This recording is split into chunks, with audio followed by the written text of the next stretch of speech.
कि अब इंडिया में महिलाओं के काम करने पर पाबंदी लगाने की सोच विचार हो रही है। पाकिस्तान का वफ्द इंडिया आएगा तो इंडिया की जो खवातीन यूनिवर्सिटी हैं वो बंद रहेंगी। हो सकता है कि इंडिया की जो महिलाएं हैं जो हिंदू हैं या किसी भी मजहब से ताल्लुक रखती हैं उनको उन दिनों स्कार्फ पहनना पड़े। मोदी इस वक्त अफगानिस्तान की गोद में इस तरह बैठ चुके हुए हैं और अफगानिस्तान मोदी की गोद में इस तरह बैठ चुका हुआ है। इंडिया की तारीख में पहली बार इंडियन महिलाओं पर पाबंदी लगाई गई है कि दुनिया की सबसे बड़ी जमहूरियत इस कदर मुंह के बल गिरेगी, कभी किसी ने सोचा ही नहीं था। खुद को रोशन ख्याल कहने वाला, खुद को जमहूरी कहने वाला भारत इस कदर परेशान हो गया हुआ है, इस कदर वो आइसोलेशन में चला गया हुआ है कि अब इंडिया में महिलाओं के काम करने पर पाबंदी लगाने की सोच विचार हो रही है।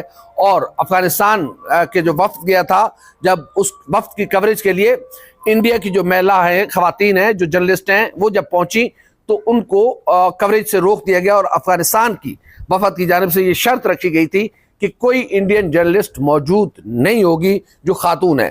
तो तमाम खवातीन को मोदी गवर्नमेंट ने निकाल दिया था। इंडिया जो कद में बड़ा बनता था उतना ही मोदी ने उसको छोटा कर दिया है और आने वाले वक्तों में इंडिया इस तरह आइसोलेशन में चला गया हुआ है, इस कदर परेशान है कि हो सकता है कि अफगानिस्तान की जानिब से ये कहा जाए कि जब भी अफगानिस्तान का वफ्द इंडिया आएगा तो इंडिया की जो खवातीन यूनिवर्सिटी हैं वो बंद रहेंगी। हो सकता है कि इंडिया की जो महिलाएं हैं जो हिंदू हैं या किसी भी मजहब से ताल्लुक रखती हैं उनको उन दिनों स्कार्फ पहनना पड़े जब अफगानिस्तान का वफद इंडिया का दौरा करेगा। इन अफगानिस्तान के वजीर खारजा अमीर मत्तकी वो इंडिया के दौरे के लिए पहुंचे। इंडियन वजीर खारजा के साथ उनके मुज़ाकरात हुए और फिर उसके बाद मीडिया ब्रीफिंग होनी थी।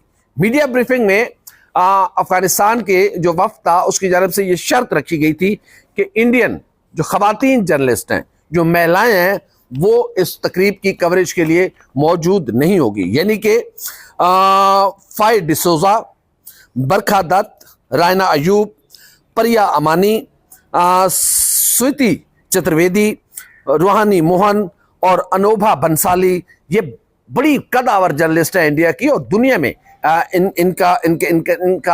इनकी सलाहियतों का और इनके जर्नलिस्टिक कैरियर का एहतराम किया जाता है। लेकिन मोदी इस वक्त अफगानिस्तान की गोद में इस तरह बैठ चुके हुए हैं और अफगानिस्तान मोदी की गोद में इस तरह बैठ चुका हुआ है कि पहली बार इंडिया की तारीख में पहली बार इंडियन महिलाओं पर पाबंदी लगाई गई है कि वो अफगानिस्तान के वफद की कवरेज नहीं कर सकती और इंडियन महिलाओं पर पाबंदी लगा दी गई, उनके पासेस कैंसिल कर दिए गए। जो महिलाएं ड्यूटी लेकर वहां पहुंची थी उनको वापस भेज दिया गया। अब जिस आइसोलेशन में इंडिया चला गया हुआ है, हो सकता है कि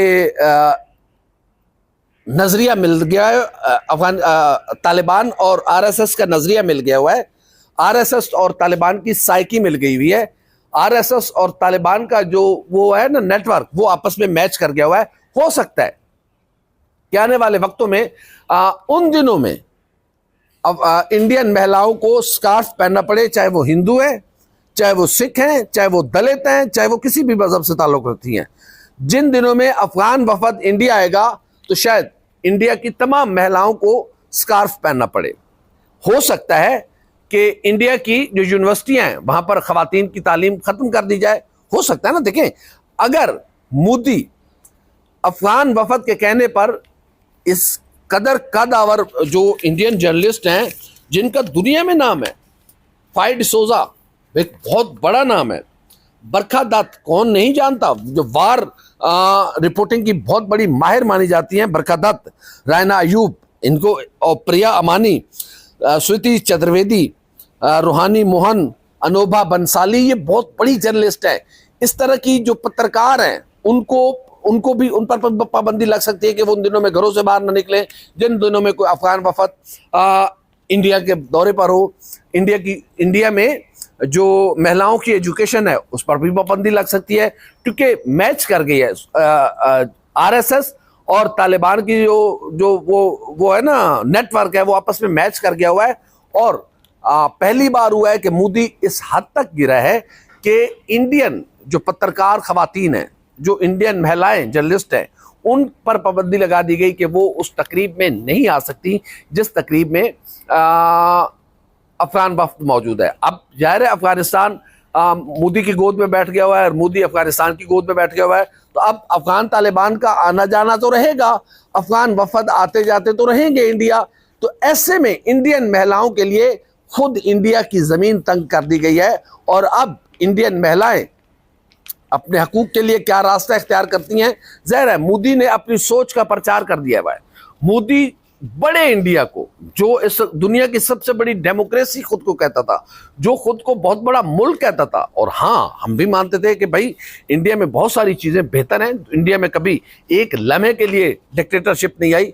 हमारे यहाँ हर 10 साल बाद आ जाती थी, अल्लाह हमारी भी अब जान छुड़ाए, देखते हैं कि क्या होता है। लेकिन हम मानते, हम डेमोक्रेसी में इंडिया से बहुत पीछे थे, लेकिन दुनिया की सबसे बड़ी जमहूरियत इस कदर मुंह के बल गिरेगी कभी किसी ने सोचा ही नहीं था। मोदी, तुमने इंडिया जितना बड़ा बनता था उससे कहीं ज्यादा छोटा साबित करके दिखाया है कि इंडियन महिलाओं पर पाबंदी लगा दी गई, इंडियन महिलाएं जो जर्नलिस्ट हैं उन पर पाबंदी लगा दी गई, जो इंडियन पत्रकार खवातीन हैं उन पर पाबंदी लगा दी गई कि वो अफगान वफद की कवरेज नहीं कर सकती। अब इंडिया की खवातीन डरे उस वक्त से जब अफगानिस्तान के कहने पर इंडिया में जो को एजुकेशन है उस पर पाबंदी लग सकती है, इंडिया में महिलाओं की एजुकेशन पर पाबंदी लग सकती है, इंडिया में महिलाओं के गाड़ी चलाने पर पाबंदी लग सकती है, इंडिया में महिलाओं के क्रिकेट खेलने पर पाबंदी लग सकती है, इंडिया में महिलाओं के हॉकी खेलने पर पाबंदी लग सकती है। देखिए वो अफगानिस्तान की गोद में बैठ गए ना। अब यूं समझे कि तालिबान की मर्जी चलेगी इंडिया में अब तालिबान की मर्जी चलेगी। देखिए तालिबान ने मनवाया ना मोदी से कि हमारी कवरेज के लिए इंडिया की जो महिलाएं हैं, जो जर्नलिस्ट है वो नहीं आएंगी, जो खवातीन पत्रकार हैं वो हमारी तकरीब में नहीं आएंगी, और मोदी ने माना। तो अब अगर तालिबान ये कहेंगे, क्योंकि अब जो समझे कि इंडिया में तालिबान की हुकूमत है, तालिबान ये कहेंगे कि भाई ये खत्म करो इंडिया की जो क्रिकेट टीम है विमेन की, तो मोदी खत्म कर देगा। मोदी तो इस वक्त आइसोलेशन के शिकार है।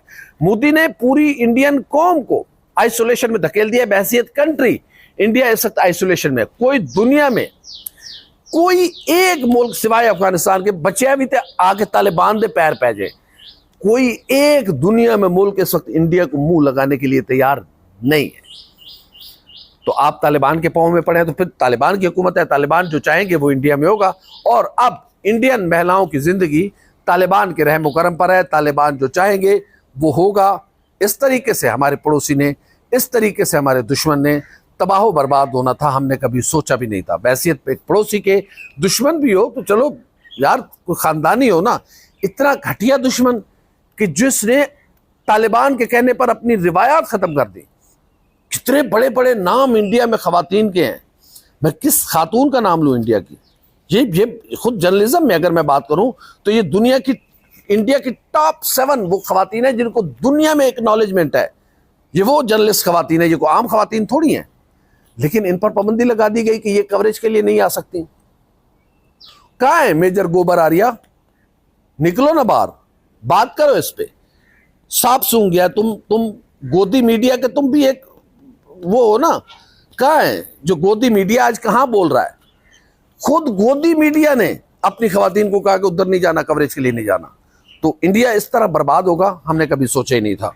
बहरहाल इंडिया की खवातीन से हमें हमदर्दी है, इंडिया की महिलाओं से हमें हमदर्दी है। आने वाला वक्त आपके लिए खैर का हो, लग नहीं रहा, क्योंकि अब इंडिया तालिबान के अंदर आ चुका हुआ है। अब इंडिया में तालिबान का हुक्म चलेगा, अब इंडिया वैसे चलेगा जैसे तालिबान चाहेंगे। हम ये कभी नहीं चाहते थे। हमें दुख है अपनी उन महिलाओं का जिनके साथ ये जुल्म हो रहा है, जिनके साथ ये ज्यादती हो रही है, और आने वाला वक्त इंडिया की महिलाओं के लिए और ज़्यादा खतरनाक हो सकता है। अल्लाह हाफ़िज़।